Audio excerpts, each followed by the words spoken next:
Ating talakayin ngayon itong nangyaring cover-up sa pagitan ng kampo nitong sina Oya Inoue at ng top rank promotion ni Baba Arum, na kung saan ay nagpunta nga po ng Amerika itong sina Oya Inoue upang tanggapin ang parangal ng Sugar Ray Robinson Fighter of the Year at nakuha nito ang iba pang mga nasabing karangalan. Gayunpaman ay munti ka nang malagay sa alanganin itong The Japanese Monster. Dahil ang nasabing parangal po ay kasabay supposedly ng pagpunta ng VADA upang kunan ng blood sample itong si Inoue. Para po sa kalaman na lahat, ang VADA 24/7 random drug test ay sinasagawa po sa mga atleta, partikular sa mga elite fighter na tumatanggap po ng mga samut-saring karangalan. Okay? At dito nga po ay nabigo ang nasabing VADA na kunan ng blood sample itong si Inoue. Hindi po nagtagal itong si Inoue sa Amerika at ito ay bigla po umuwi ng bansang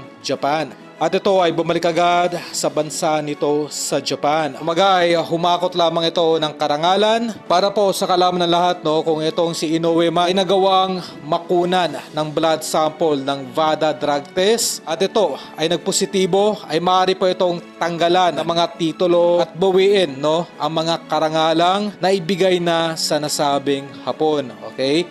At ang Amerika po ay mahigpit. Maliban dyan ay may panigurado pong 2 taon na pagkakakulong ang isang atletang mapatunayan na gumagamit ng enhancement drugs. Gayunpaman ang lahat ng ito ay hindi na po magagawa pa ng VADA dito kay Inoue dahil ang nasabing hapon po ay nagawang makatakas sa supposedly na naka-sked na appointment nitong si Inoue sa VADA sa Amerika. Kumaga ay ligtas na naman ang nasabing hapon mula sa mga doktor ng Amerika.